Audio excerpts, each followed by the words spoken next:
headphones like yours. You're good.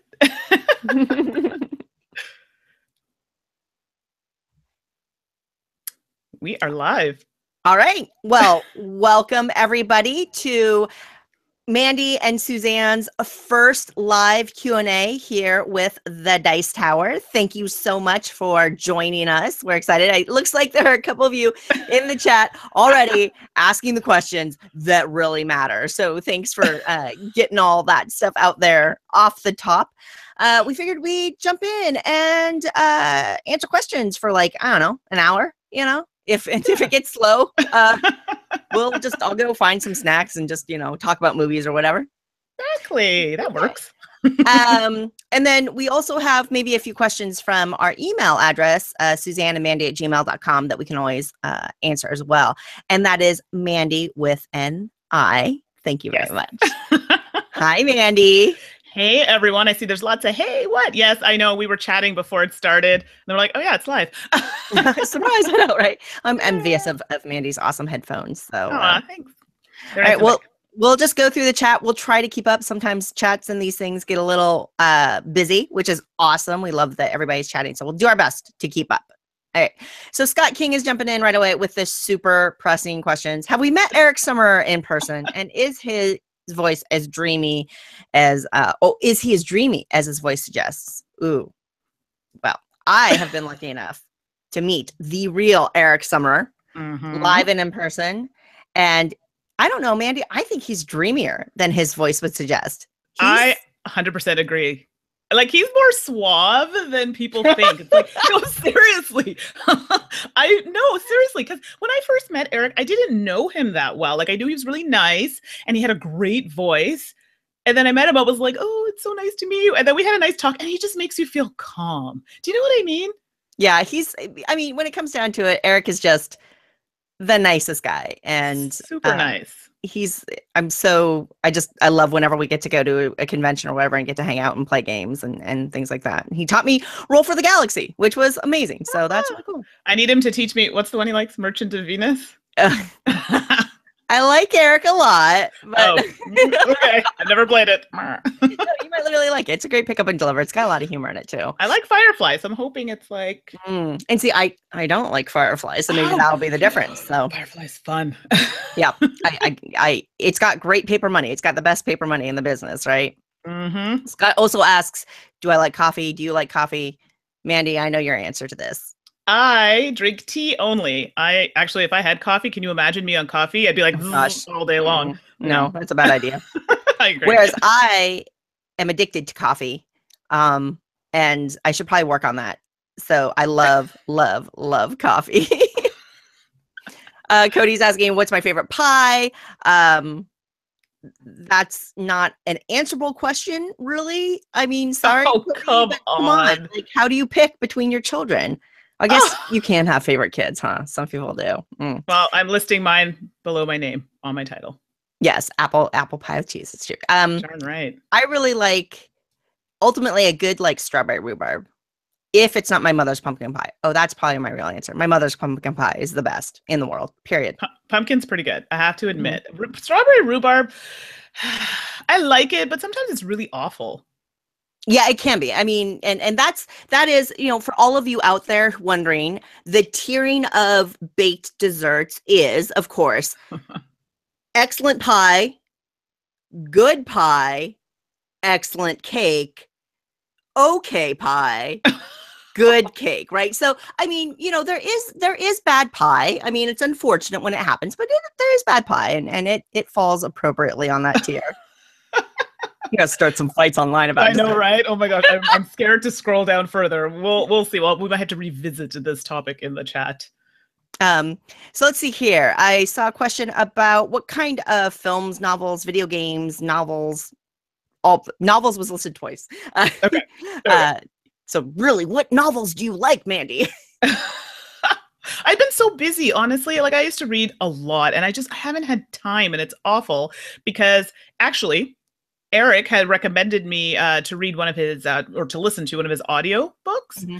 And it was the I think it's a series of Jason Crane or something to that effect, because I like that kind of horror, scary themed, so I thought, okay, maybe he's talking about the Headless Horseman, that sort of thing. So I was like, yeah, that sounds great. And I think it's like a precursor to that. I started listening to it. It sounds amazing, but I just haven't had a chance to jump into any like juicy, delicious novels right now. I'm really liking, there's this author, Daniel O'Malley, and he wrote a book called The Rook, and then he followed it up with a sequel called Stiletto. And it's this really great, The Rook is this really great book about a world in which the supernatural exists. And this woman wakes up with amnesia, and she finds a letter in her pocket. She wakes up with amnesia, and this is not a spoiler because it's like the opening of the book. Okay. And like she's surrounded by like dead people.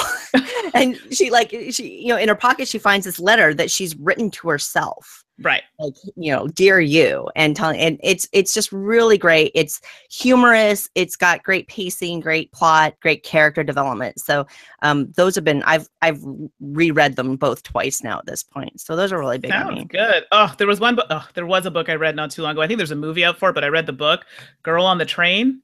That one looks like it's awful. Sad or scary or bad. It's awful. Why? I was like, okay. I'm like, it's going to get like pick up. It's going to pick up. And it just never picked up. It was kind of like that other one. It was like that other book, Lovely Bones. Oh, that was another one. It just never got good. I'm so sorry if you love those books. I couldn't. And for me, I cannot not finish a book. So I struggled. Oh, yeah. That's no good. And my favorite movie of all time is The Princess Bride. I'm just gonna put it out there. Is it? Oh, mine's Singing in the Rain. Oh, I can see that about you, though. I really can. With the music and the dancing and the style, like the era that it's set in. That seems very Mandy. It's fun. I love it. So thanks for the question, Gazuncha. Yeah. All right. What are we looking forward to at Essen? It looks like is maybe asked by a couple of people. So okay. That's a long list. Oh, we don't want to spoil. We're going to do a podcast with Tom and Eric about this very topic. That's true. Like I actually went online, did the whole BGG thing, and I think I'm at 200 and some odd. Now, 200 and some odd that I'm interested in. Doesn't necessarily mean you exceeded my number. You've definitely surpassed me at this point. Exactly. So is there any one that you can think of? I mean, there's so many that are flying around. Well, you know what? I know everyone's talking about, is it Gaia? Am I pronouncing that right? Gaia Project? Mm-hmm. Yeah, everyone's talking about that. So I feel like that's the Terra Mystica in space, right? Yeah. So again, I'm not into the whole space theme. Please don't kill me for saying that, even though I did like Firefly. But it's not like the number one theme for me, but everyone's talking about it. So I feel like it's something that like I need to try or at least look at. Yeah, I mean, but do you like Terra Mystica? I do. Yeah, so give it a try. There's always games that can surpass kind of what you don't love. As long as you don't hate space. Do you hate space, Mandy? Is that it? I am not against the space. I enjoy the space. Okay. Overload sometimes. Fair enough. I'm without spoiling some of the new games I'm looking forward to. What I've been really excited about at Essen are expansions or even promos to games that I own and really, really like. So there's this game called Dokmus, Dokmus. I saw that. And they have an expansion coming out for this game, and I love this game. It's a little abstract game about, you're moving tiles and taking actions, and I feel like it's kind of flew under the radar last year or last year when it came out, and I love it. It's a really good one, so I'm excited about an expansion for that. And then one of my favorite games right now is Number 9, which was just hit the States from Z-Man, and they've got like promo tiles for it. Oh, I want it. Yeah, I'm gonna be snatching those up as soon as I can, for sure. I still don't own the game. Like every time I went to get it, it was sold out, and I'm like, this is getting ridiculous. So now I want the tiles, but I want to make sure that I'm going to get the game. Yeah, that would be a good idea. Yeah. And we just talked about this. Like, see, you are the kind of person that would buy an expansion without buying the game first. That's true, but then I'm like, I don't want to get stuck with it. That's my only thing. And then Azul is another one. I want to get those Joker tiles. Yes. The Joker tiles for Azul. I really am liking Azul, which we also talked about in the podcast. But when you told me that there were like Joker tiles, I definitely want to grab those. I just love the way they look, but I'm curious to see how it. Well, I'm assuming it just takes on like a wild quality, but that'd be really cool for the game. Mm-hmm. Wait, I see some stuff in here. So Ruel, I still need to try apple pie with a cheese slice on it. Yes, you do. Sorry. And Cody likes key lime, and I'm all about key lime. And Brad, thank you very much. It's not a question, but he wanted to say that he thinks we're awesome and he looks forward to our podcast each week. And he's really happy we're doing a Q&A. Finally. And I have not, and I think Jerry's asking, I have not ever been to Essen before. This is my first time. I'm incredibly excited to go. Oh, Kabuki Kid's online. Yay! Kabuki Kid's totally, like, you can tell the Dice Tower Q&A master, like, experience, because he's putting, they're putting a question before. Yes. To help highlight it. Thanks, that helps. Sorry, yes, no, thank you for being there. Sorry, I didn't mean to interrupt you. I was happy about that. What's your favorite tea, Mandy? Tea? Mm-hmm. Oh, okay. I like a ton of teas. My favorite one, don't laugh, it's red rose, orange pico. Super plain, but it needs to be red rose. In Canada, we have red rose. I think in the States, you all have Tetley. Sure. It tastes different. Someone tried to trick me, and I'm like, no. This is not red rose, please. Isn't that like old lady tea, Mandy? Yes, it is, and I drink it in my old lady bone china. Hello. Do you not see my guest room behind me?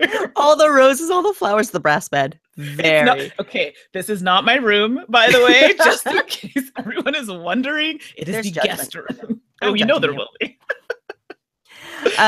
Tom's asking favorite underrated 2-player game. That's a good one. I don't play a lot of 2-player games, but underrated. Yeah. What a good question. So for me, I'm gonna do 2. Haha. No, go ahead. Give me time to think of one. Longhorn, which is I think a Bruno Faiduti game. Mm-hmm. Or Cathala, or both. Maybe it's a 2 Bruno game. It was kind of a precursor to 5 Tribes, and it uses a similar mechanism where you're picking up cows and you're moving around tiles, and depending on what you pick up and drop off and where they are, determines your next step. It's a wonderful 2-player game. It's quick. There's a little bit of modular setup. It's rock solid. It's inexpensive because it's published by Blue Orange, and the components are great. The art is by Vincent Dutray. So Longhorn is one I like to always sing the praises of. And another one is called Spellcaster from R&R Games. This is the silliest game where you have just 4 colors of cards, and they have different abilities, and there's like energy and magic or whatever, those 2 kind of currencies basically. And you just play these cards in this tableau in front of you. But when you play a card, the text faces you, so you own that card. But then the opponent can lay a card over it, or you can lay a card over it, then nullifying the card below it. So you're just kind of building up these tableaus in the 4 colors and the ownership of the spell. And then if the card sticks around and you own it, it'll trigger again the next round. So you can kind of build up combos. It's really light and really quick, but I find it super engaging and fun to play. And that's another one that kind of, I think, flew under the radar that definitely deserves a look. Those are good choices. I'm like stuck because honest to goodness, I generally don't play a lot of 2-player games. But I mean, it's not even like it's a favorite, but I just thought it was really cute and thematic. And maybe because my dog was in agility training. So I was like, oh, it's so cute. So agility, I really enjoyed it, but I also really enjoyed the theme, the components, the game itself. Like, I wouldn't say it's like out of this world amazing, but I had fun with it. So, but right now I'm actually on, I know it's not underrated at all, but Akrotiri. Oh, I like it. So good. It's so good. I'm like, how did I wait so long to play this game? Yeah, it's really good. I'm a fan of it too. Yeah. You have a good taste, Mandy. Oh, thank you. So do you. Mad Bana is asking, what's your absolute fave board game art? Oh, that's a tough one. Because there's so many. Like, I will say that Ryan Lockett's games generally have very beautiful art. His games in general. Love the art on those. Just that soft, kind of flowing color. I really like that. Yep.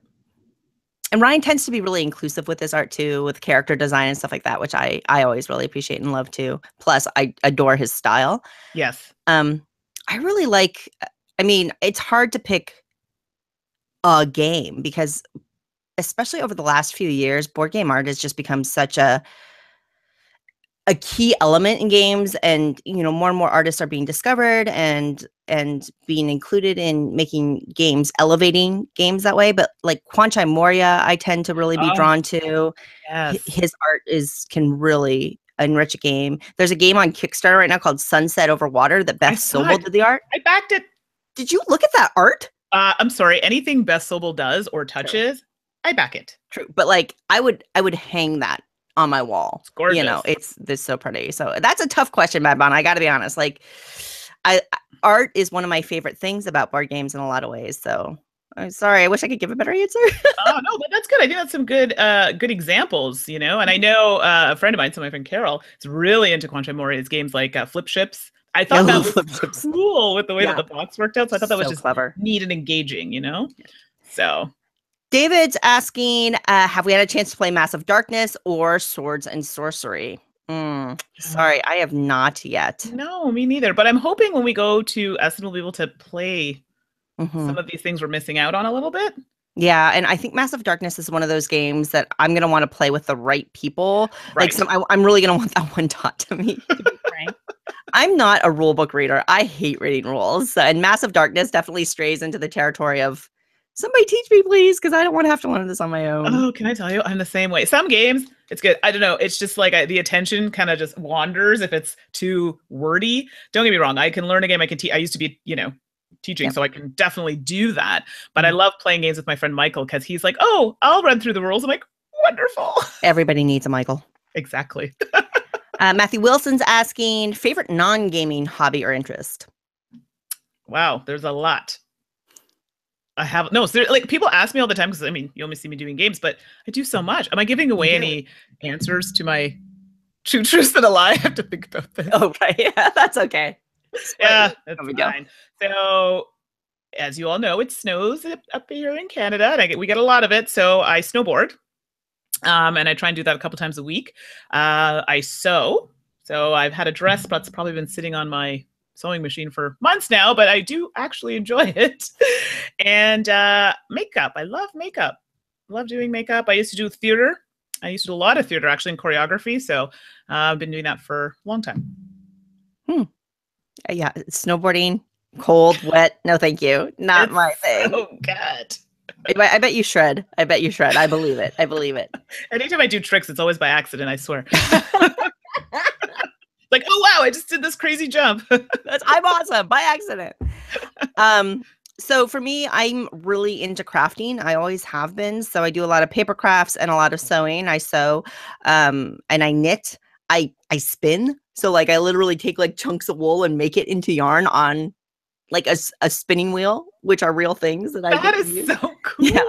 So I do that. I like reading. I like movies. But I have 2 kids and I have gaming and I have a full-time job. So I don't actually get to do much right now beyond my gaming activities, which I'm okay with. But sometimes I look at my stacks and stacks of, fabric and yarn and think, oh, it would be nice. Oh, you have bins too? I have literally bins of fabric that I'm dying to use and I just haven't had a chance to. Shelves and shelves and shelves, yeah. Okay, so we're there together. I see that. Let's see. Pontificator, which I totally Pontificator. Asks, are there any games recently you weren't expecting to like, but then you played them and really liked them? I have a big one in mind, actually. Yeah. 2. So generally games like Too Many Bones. Honestly, well, it's just not the type of game that I would normally gravitate toward. I was just like, I'm a little iffy about this. Can I tell you? It was so much fun. And I played with my friend Michael. We did a stream, actually. It was like 4-hour stream. But let me tell you, people were in that stream right till the end. And we had the publishers and everybody in there. And I really, really liked it a lot. So I'm looking forward to any upcoming work from them. And Apocrypha. Oh, yeah. I can see you liking Apocrypha, even though maybe the theme's not your favorite.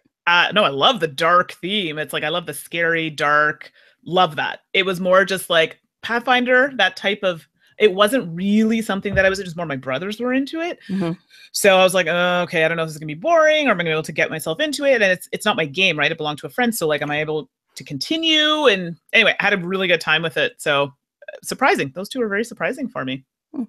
I think the closest thing I mean, I've played a lot of games in my decades, and I'm pretty good about guessing it ahead. Like if I think a game is something in general I'm going to enjoy. So, and I'll be honest, like if I don't think I'm going to enjoy it, there's a chance like I'm not going to prioritize playing it. That's kind of Yeah. just the reality. But a game I wasn't sure if I would like, but I wanted to try was Wasteland Express Delivery Service. Yeah. I like pick up and deliver in general, but it's not my favorite, Mhm. kind of core game mechanism.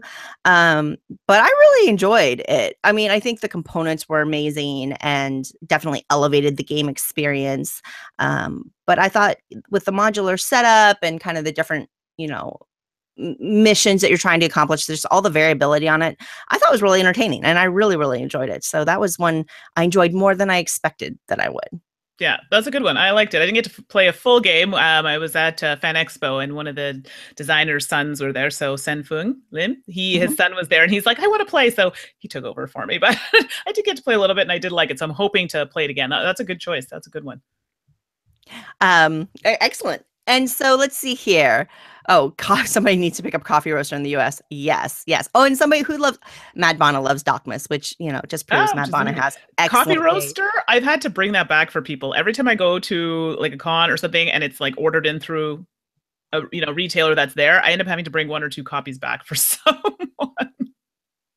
It's that good. Yeah, totally. And for solo play, I think it's hard for the industry, especially in the Western market, to figure exactly out how to market solo play games, Right. especially ones that are a little chunkier. Like in wargaming, there's a lot of solo games. A lot of war games are set up that way. So it's a different market, right, than kind of the more casual board Right. gamers. And I think it's just a harder sell, which may be contributing to kind of a slowness to get it distributed here, which is sad. Yeah, it is missing out. Let's see here. What do we got next? I like this What's up? question. What? I like Kabuki Kid's question. What is your favorite game from your childhood? Also, Oh what yeah. is the game that drew you into the modern board game hobby? Okay. So, okay, so when we were younger, my mother was obsessed with like, frustration. That might have been like the Canadian version, trouble, snakes and ladders, like all those typical games. I gotta tell you, I have so much fun with catchphrase. Have you played Why it? not? Yeah, absolutely. Why not? I honestly, and it's funny because I don't really play a lot of party games, but I just remember when I was a kid, we had so much fun. My brother was terrible at it, and we used to get on his case about it. But we just had so many laughs with that. I still have like the original copy because I think now they make them electronically, the little Mhm. disc that you press. So basically, in the game, Yep. it's been a while actually since I played it. You're on teams, and you have the version I have has a disc of words on it, and I think it's like you have to describe it without saying the word. It's been a while since I played it, but and it had this like little mechanism when you wanted to go to the next word, you just clicked the button and it moved to the next word. I think now it's digital or something to that effect. Yeah. But my brother was horrible because he would say the word. I'm like, you're not supposed to say the word. You're doing it wrong. It's hilarious. But what game drew me into the modern board game hobby? Oh, I actually wanted. I don't know this answer. me neither. Oh, well, maybe that's why I don't know. Oh, I'm like, I'm thinking now. It would have been something probably super like cute and fun at the time. When did you start board gaming So kind I of was more seriously? probably the past like few years, but Mhm. like I had always played board games growing up. Like my mom was a big believer of like family time. We play games together. Like I used to play, what was that one? Let's Make a Deal. Like I used to play like yeah, it's our family just picked up whatever. I used to go to like garage sales or what do you call them? Auctions and pick up old games and play them with the family. So it's just recent, like in the past 3 years or so, that I've picked up kind of back into modern board gaming. But no, like I've been doing it like my entire life. So Gotcha. Well, for me, Magic the Gathering is the game that pulled me into the hobby back in 1994. That's when I really started getting into this madness. But as a kid, I played a lot of classic card games with my family. So similarly, Mandy, like I had a family that just happened to play card games a lot. So euchre and bridge, I mhm. played so much of as a kid. So that's really probably my favorite. I mean, we played, regular board games and things like that too, but classic card games were really the hub. And then, about when I was in, elementary school and stuff, that's when video games started coming out, for your home systems and stuff like that. So I also played a lot of that when I was a kid too. Oh, and I also used to play a lot of Mahjong, and everybody in my family plays chess. Yeah. Like, well. Yeah. But not you, right? Not me. I'm terrible. No judgment here, believe me. Let's see here. Daryl's asking, we're close to the end of 2017. Wow, that's a good point. I hadn't thought about it that way. Thanks for pointing that out. Holy cow. Which new game this year have you played the most of so far? Well, let me go to the record keeper, shall I? Oh, you're that organized. No, I don't know. I start doing that and then I just drop off. Oh, I have to. Otherwise, I can't keep up. Oh, it is number 9. Does number 9 count as out this year? Yeah. Wasn't it out this year? Well, yeah, I think so. So number 9, I've played a lot of number 9. So there you go. Because the game plays in like 5 minutes. So. Well, this is it. I'm trying to think what I've played. Okay, can I tell you? It's not even a new game. I have been teaching viticulture to so many people. It's in my top games, one of my favorites. But I'd probably say I've played that a lot. And like I said, it's just because I keep introducing it to new people, so I keep playing it. Awesome. William's asking, do you prefer science fiction or fantasy themes for games? Mandy? Okay, to be fair, I was like, no, science fiction, not my thing at all. And fantasy would have been more along the lines of what I like, but I feel that I am actually kind of being pulled a little bit toward that science fiction. I know, I don't know what's wrong with me. I'm even starting to look at like 4X types games because I want to. I know. I bought one. Who are you? Well, I bought one and we won't talk about it. It was not very good, but I'm willing to give, Zaya or one of them another try. My friend wants to play TI4. We'll get there. But I would say right now, I like both, but I seem to be going towards science fiction these days. Alrighty, there you go. For me, it's easy. Like I love fantasy. I read a lot of fantasy-based novels and things like that. Like, but I actually really prefer sci-fi over fantasy. I don't know why.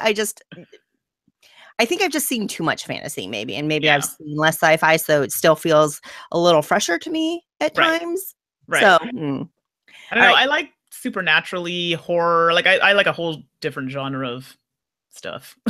Yeah, and see, whereas like horror, I'm nope, because like it just scares me. It does its job on me too well, and I get too scared. I can't do horror. I'm a wuss. But good to know about you. I'll have to scare you in Essen or something like that. Great. Jump out of the closet at you. Oh no, that's not creepy at all. No. Darth Sexy 9. Oh, hello. Star Wars or Star Trek or neither?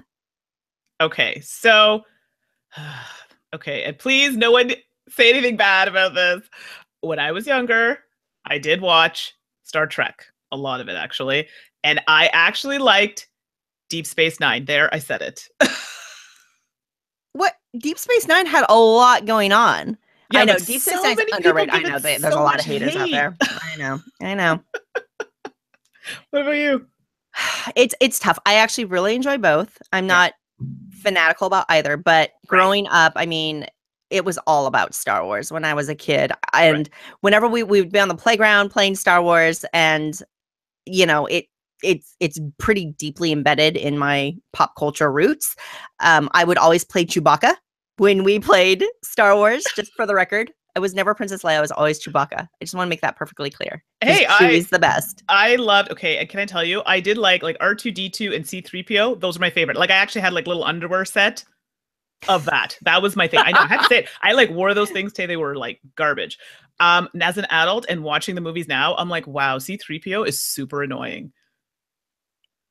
Yeah, kind of is. But that's how the character, well, it's just like a kid, I was like, oh, it's so awesome. I love it. And I watch, I'm like, oh, no. Sorry. Or C-3PO. But R2-D2 and BB-8 are the best, right? Yeah, they're cool. I'm okay with that. We all agree on that, I hope. Let's see. Casey's asking, do either of you have an opinion on Cerebrium? I missed the Kickstarter, and I'm hoping they sell the pre-painted pieces later. I remember seeing it. Wasn't that a one versus many or something? Wait, is Cerebrium the one that's by the same people who did Anachrony? Is that the one? It's the one in the brain where it's the feelings. Is that yes, it? I think that's the one. I'm picturing the art. Okay. Is that the one? It's either a one versus many or it's team. There's something. There was a reason why I kind of went, just because. Yeah. It's got it actually has like 8 different game modes depending on player count. Okay, that was it. I just think the way they were selling it, it seemed like you had to play either with a lot of people or you needed a lot of time. I couldn't remember what it was. Well, probably both. I mean, it had a bunch of different player modes. I got sucked in. I didn't back Tricarian. I did not back Anachrony. And I finally got sucked into this one. Oh, you did back it? I did. I was thinking. I backed it for the pre-painted minis too, because I'm not a minis person, and I don't paint. So when you throw in a nice pre-painted minis option for not that much more, yeah, it's gonna be a hook. So I backed it. I like the theme. I think it's an uncommon theme. You know, the whole concept of characterizing the emotions, and they had this really cool look to it and stuff like that. So I backed it. I think it looks like it could be a little overwrought. And I think whenever you include all this myriad of gameplay modes, it does put a question in my mind. I mean, how good can they all be? And then it's a little bit like 504. I mean, yeah, there's going to be good games in 504, but the work to find which one's the good ones, you know, but I backed it. I'm a sucker. I was in. It's hard. Like, it has a heart. I had it as a favorite. And then I was like, well, I don't know. It's just the way that it was coming across. I just didn't think I would be able to get the gameplay in. But now that I'm looking at it more, I'm like, oh yeah, I think I would have liked it. Well, I would say you could play my copy, but since you live like in another country, scratch that. And to heck if I'm carrying that anywhere that we're going to play together. So why not? Can you imagine putting that on like my carry-on or whatever? No, bring it on the cruise. Bring it on the cruise. Yeah, nope. Let's see here. I'm scrolling up. I'm sorry. I'm losing track of the chat. Well, you actually, as you were going down, I was looking up, so I was trying to go through the ones you might have missed. Okay. Jay Rodriguez online. Hi, Robert. Jay Rodriguez asked the important question: do either of us like chocolate silk pie? Never had it. I'm not a huge chocolate person, oddly enough, but it sounds lovely. It's good. I've had it. I like it. I know you're not a big chocolate person, but I think that we have to make arrangements for chocolate silk pie because it's really good. Is it dark chocolate, milk chocolate, white chocolate? Like, I love white chocolate. Oh my goodness. It's a little darker, but like it's really creamy, and you know there's usually whipped cream on top, and you know, come on. Oh my goodness. Cody's asking, I see you have Restoration Games behind you. What's your top one so far? So maybe some of you may not know, but I actually work part-time just as kind of like a freelancer for Restoration Games. So I want to put that out there. I'm inherently biased, and anything I say about Restoration Games can only be trusted so far. I don't think that's actually true, but I feel like I have to say that so that, you know, like there's a massive disclaimer over anything I say. My favorite of the Restoration Games is Downforce. It's an amazing racing and betting game. It's light and quick and engaging. It handles a high player count well, and it's beautiful. The art is just great. So that's my favorite. Cool. See, Monica, thank you. She's saying that she's just excited that we're on the podcast and that we're doing a QA. So thank you. That's really nice. Thank you. Yeah. Figured it's a good time for everyone to get to know us. I feel that there are some people that didn't really know. Maybe they knew you a bit more than they knew me because I was a bit newer to them. So that's why we kind of had to do this, because we figured, okay, then you'll get to see our personalities. If you love us, great. If not, that's okay too. But at least you'll be able to get an idea versus just the podcast. You're putting the faces to the names. Mm-hmm. I think that, yeah. And that's okay. Yeah, exactly. Okay. A lot of people agree that Akrotiri. Oh, it's nice to see like people love Akrotiri. They love like Mad Bono likes Spellcaster and agrees it's underrated. Agility is in here. That's really great to see. Mara is asking, what's our experience with storytelling games like Fabula? I've never played Fabula. I've seen it. It was on my list for a while. I feel I've gotten away from that type of game. Not because I've wanted to. It's time. Mm-hmm. For me, I need the time. If I'm going to play something like that, I want to invest into what I'm doing versus just like, okay, it's play, it's done. You know what I mean? Like, I feel like I want to continue, and I like it. I mean, I've always liked those types. It's time. Yeah. For me, I haven't played Fabula. I think I really like games that have a narrative element to it. So games like Above and Below or Near and Far that have that kind of element. I don't love Betrayal on the House of the Hill. Oh, me neither. But but I do like the story element and like the haunts and how the character, like how you end up can kind of get into your character. I do really like that element of Betrayal. So I do like stories with story elements or games with story elements in it, but I haven't played Fabula. So and yeah, it can be, depending on the game, it can be a time issue. Sure. Oh, I'm so glad to hear you say that about Betrayal. I literally thought, I hear people talk about it, they're like, I love it. I'm like, oh, okay. And I'm like, I feel like I'm the only person. I'm like, every time I play the game, I start the haunt. I'm like, that's it. I can't. And maybe it's just the people I've played with. Maybe. Yeah, it is definitely a game where, I mean, you can say this about any game where it's, the people you play with. I just think the Betrayal more so than many others. Oh, for sure. Robert, Deep Space Nine is the best. Bias. Let's see. Oh, Mr. Pobert, I think, or is it Monsieur Pobert, is asking, have I started my top 50 apps yet? I have started my top 50 apps 3 times now. It's one of those things. I've done my list.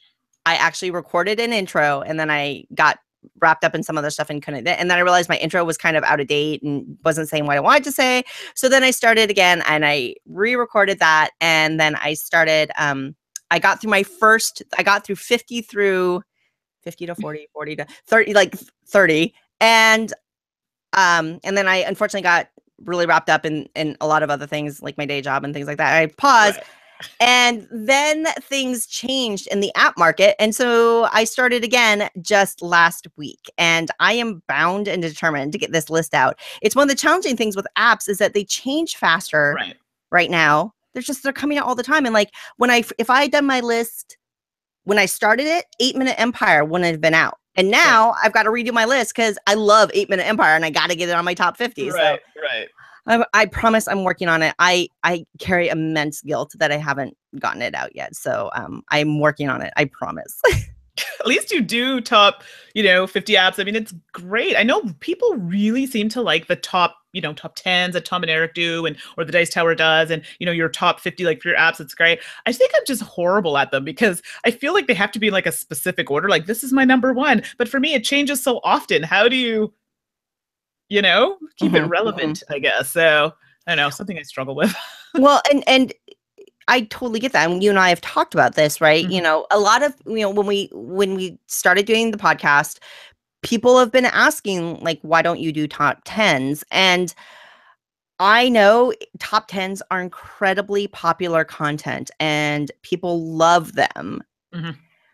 But Mandy, I want to speak for you. They're not my favorite kind of content to put together. I find them stressful to put together and difficult. I feel, for some reason, I feel pressure to, how does this one outrate this? And can I really justify that? And what if so they just end up being a little bit stressful and weird for me personally. So I don't know, Mandy, how do you feel about it? No, I'm in the same boat. It makes me stressed out because exactly. If someone asked me to justify, I'd literally be like, I have no idea. I just know it's somewhere up there. I like it. And that's the end of it. Like I can't justify it. So I'd be the type of person that would do like a top 6 or a top 4 just to like break the norm of top 10. I don't know. It changes. Today it could be this game, this game, this game. And then next week it's something else. That's just, I change my mind often. What can I say? I see people talking about Seventh Continent. You saw me online. I know Eric was like, oh, get it. Oh, it starred. I want it starred. I want it. It's just the time. I get it. I backed it. I didn't back it last time. I resisted it last time. I'm like, oh, I can't get these big campaign games to the table, and it's just going to be too much. And then this time but then now everybody's getting their games, and everybody's talking about how great it is, and like I'm seeing people soloing it, and loving Oh, it solo. yeah. I'm like, oh, that's what actually pushed me over the edge, is The having the solo? impression now that it'll play really good solo Okay. and that I could do that. So I've clicked the green button. Come on, Mandy, join me. Come Oh, on, Mandy. stop it. Stop It's so it. pretty. It's so fun. Between you and Eric, I don't know. God, it's I'll probably back it by the time we're done. fun. I'll be like, close the chat. Okay, back 7. Come on. Just keep it out of the Twitter. Let's see here. I know I'm probably skipping questions. I'm not trying I to, see so Sen sorry. Lim is in the chat, and he said that, Oh. I think he said something about beating you in Downforce. What? Oh, shush. No, we're not. Don't you have a game to design, Sen? Go get busy. Anyway, let's take more questions, shall we?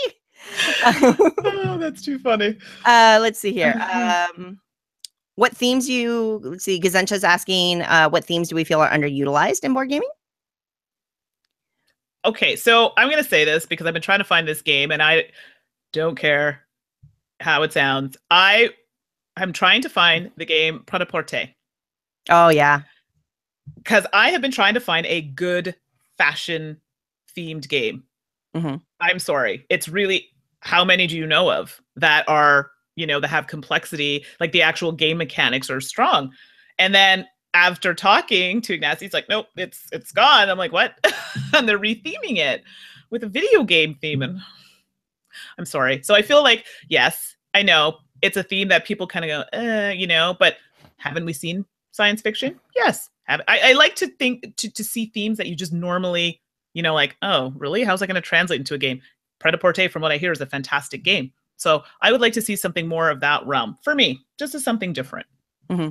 Yeah, I actually am totally on board with that, and I think themes like that are great. I mean, personally, for me, in the same thing, I really am a big fan of uncommon and unique themes. So, I mean, and sometimes lighter themes or silly themes. I like Cerebrium that we were just talking about, like that idea of being in the head and giving characterizations to emotions. I think that's cool. It's just different,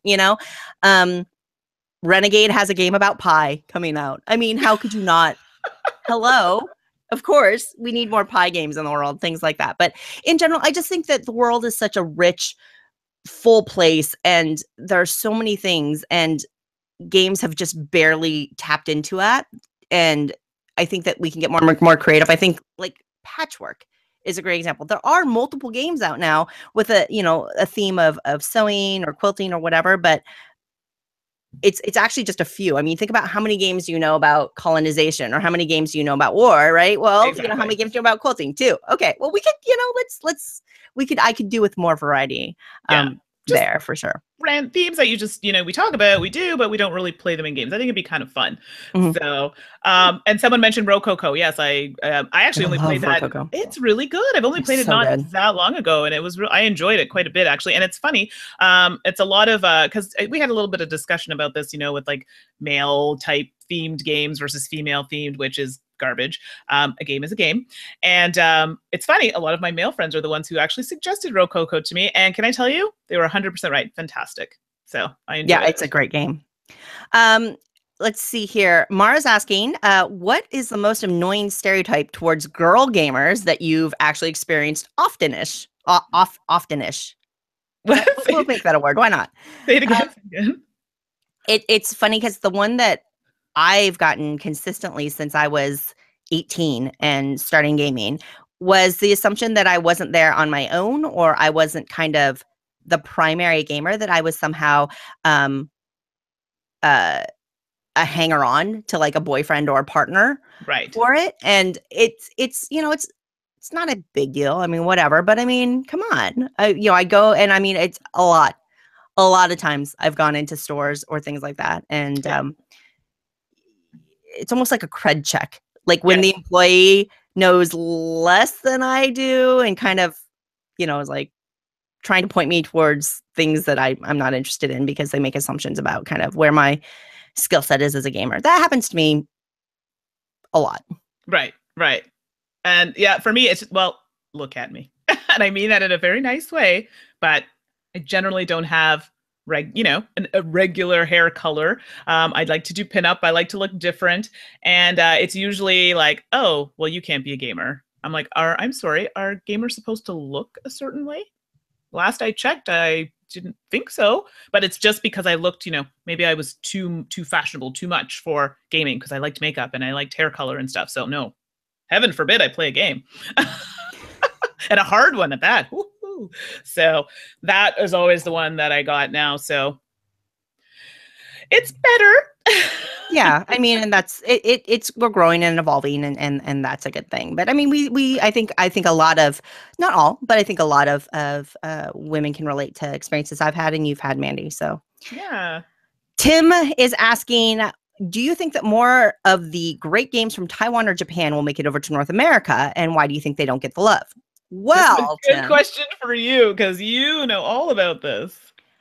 I sure as heck hope so. And I think, there are publishers like Renegade, like Tasty Minstrel, that are making like an active effort to go to those markets, go to Tokyo Game Market and things like that, and discover some of the amazing games out of that market. I think that games are a cultural experience in many ways, and game designers have their own individual backgrounds. And of course, those influence the way they think and view and design.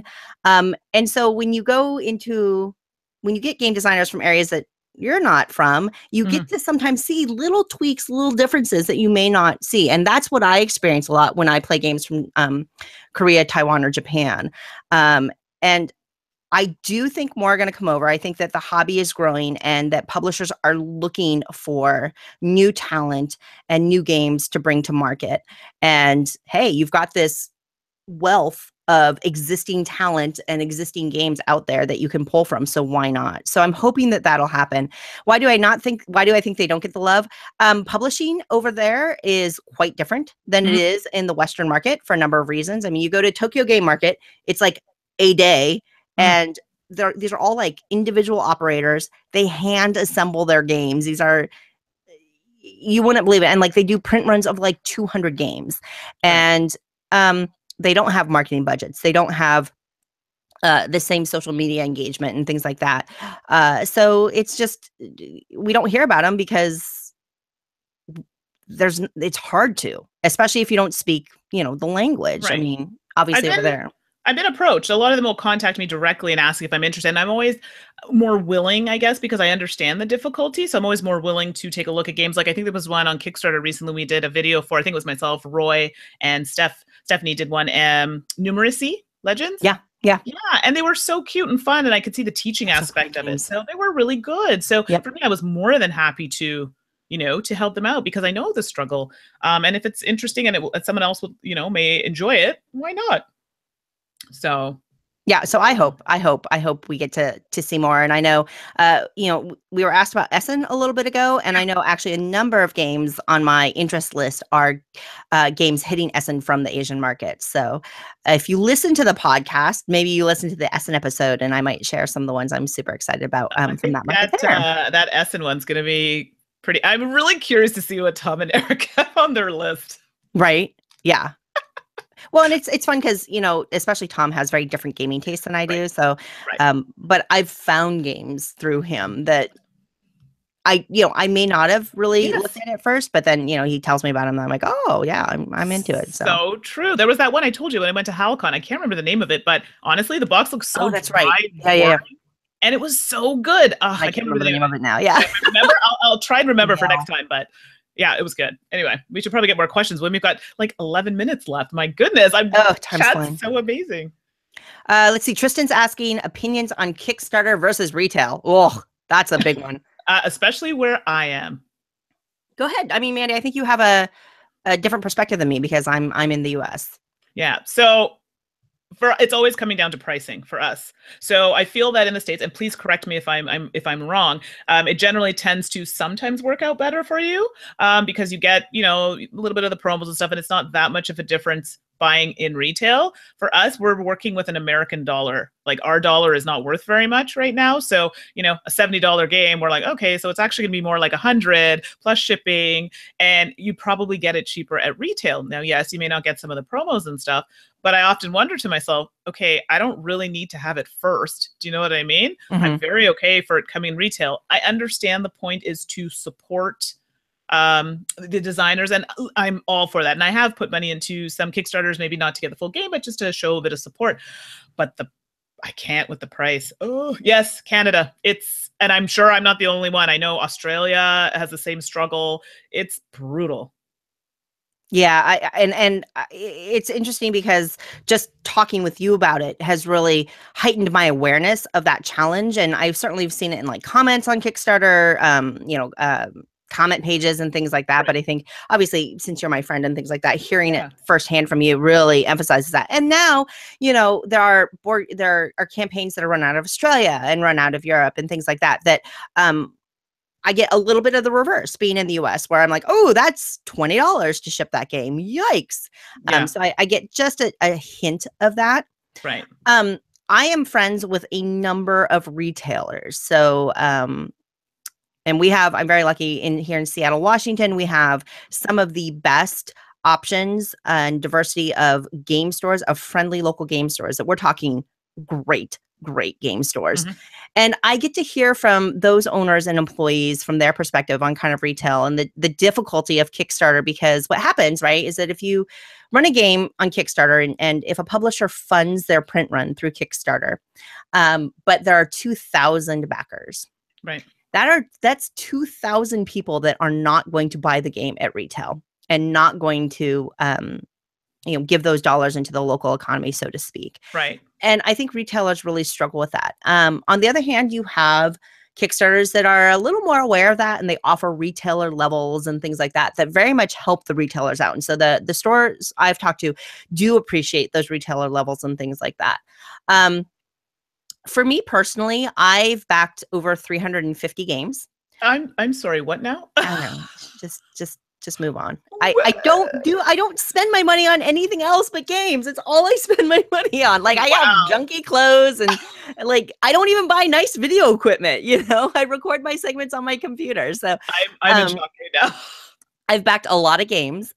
Although I've actually in the past year or so, I've really downshifted away from that. And now when I back it, there has to be a kind of a compelling reason. Seventh Continent is an example. I don't know if Seventh Continent's ever going to hit retail. And now I apparently really want this darn game. So you're horrible. So I backed it. And so things like that. I think Kickstarter has enabled a lot of great games to come to market they may not have otherwise. I think it still enables smaller makers to follow their dream, which is awesome. But I think it's really important to understand and acknowledge the role retail plays in growing the industry, growing the hobby, growing the audience. I mean, that's how I got into it. I heard about Magic and I ended up at a game store, and they're the ones that taught it to me and engaged me in the community. So there's got to be a balance ultimately. But I see some of the games. Someone had asked a question. I'm trying to see if I can find who just asked it. Anyway, the question was about a lot of DS9 love is what I'm saying. Yes. But no, someone was asking a question about. Oh, here it is. Syncopator. Oh my goodness! Wow, that was awful. Syncopator. Don't judge me.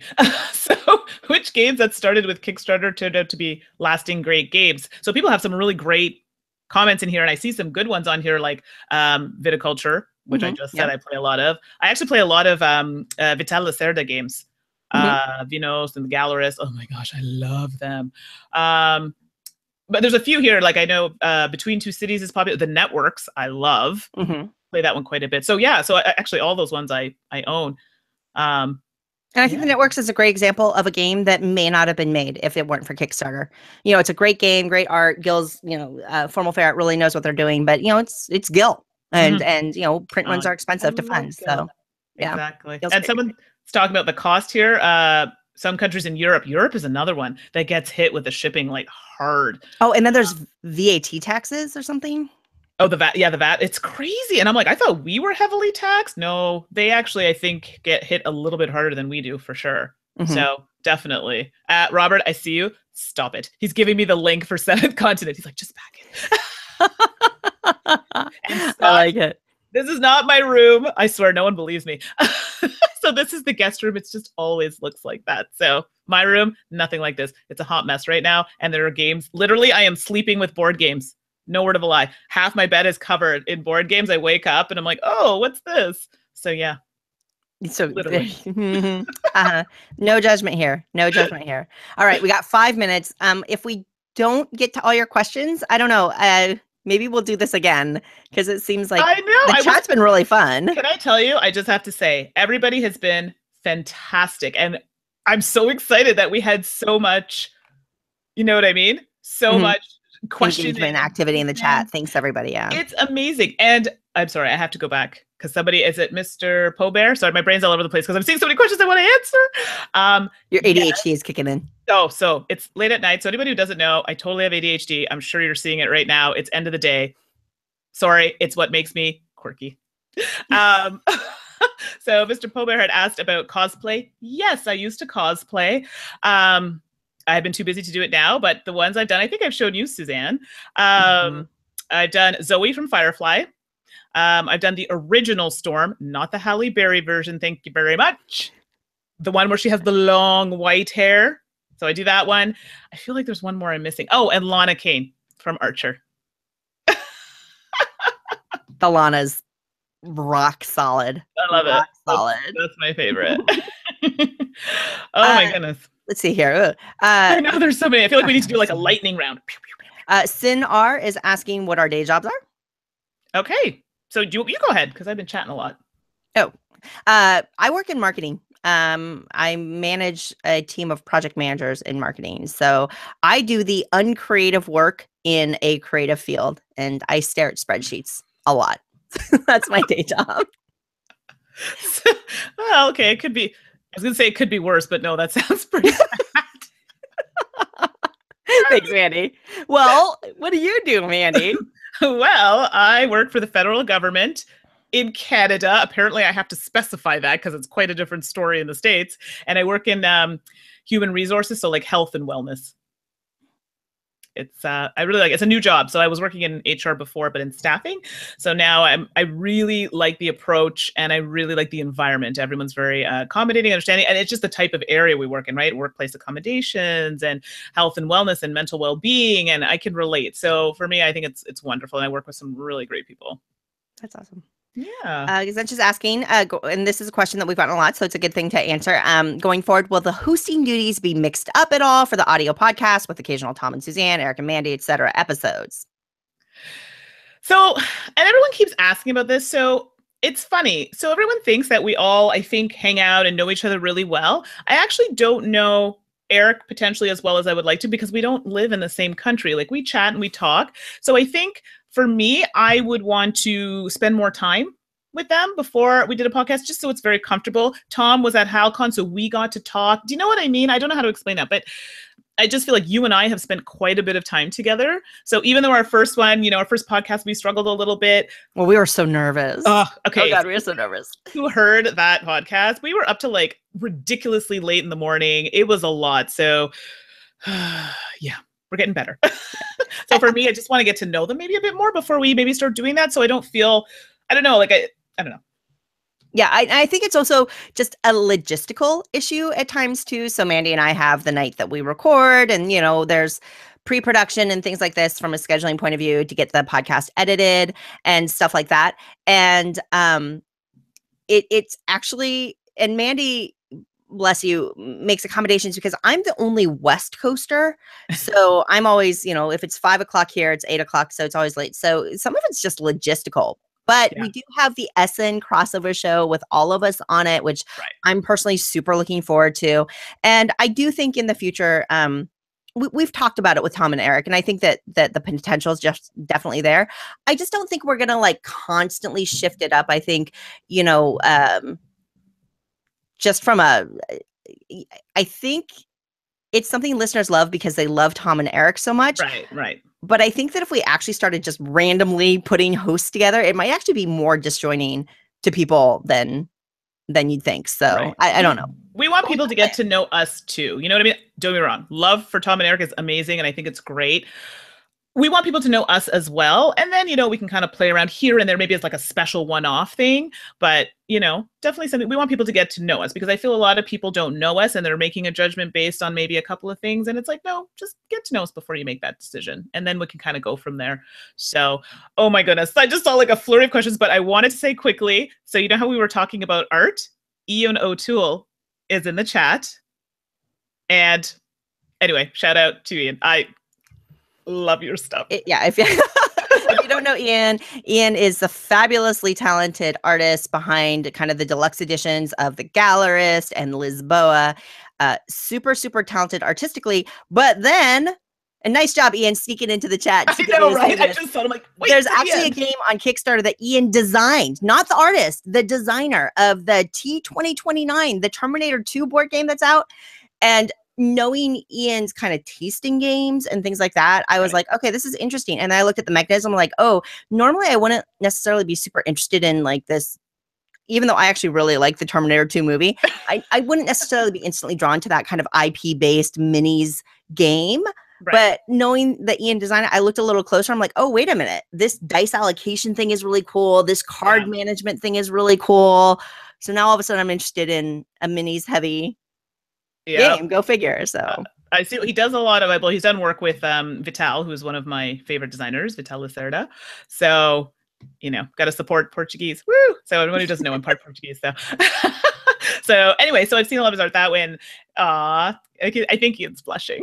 All right. We are at the end. So anybody who we didn't get to your question, I apologize. I did see some that I wanted to answer. It would have taken a bit longer for us to get through them. We have the email, Suzanne and Mandi, that's Mandi with an I, at gmail.com. Send them there, because we're going to be answering questions on the podcast. So anything we didn't get to today, please send them to us. We are more than happy to answer them. We have a list of questions running right now that we will continue to answer in the podcast. Yeah. Halo X30. Woo! Portugal. Oh, nice. Very nice. And then, of course, this has been amazing. The time flew by for me. Yeah. I think we still have questions coming into what Mandi was saying. So maybe we'll sneak another Q&A session in here on YouTube in the relatively near future. So I think we're gonna have to. It's actually been told that we need to. Okay, there you go. So we will come back. I'm not sure when, but thank you so much, everybody in the chat. It's been awesome. I hope I can figure out how to save this, because I want to go back and read like what people are saying about DS9. Me too. Yeah, and then, of course, if you want to help convince Mandi to back Seventh Continent, make sure to tweet at her links to the campaign, pictures of the awesome board and things like that, because Mandi needs a little encouragement. You guys are terrible. Thank you, everybody. We will hopefully you'll listen to us on the podcast soon, and we'll see you here in another Q&A, hopefully very, very soon. Yes. Bye, everyone. Thank you. Bye.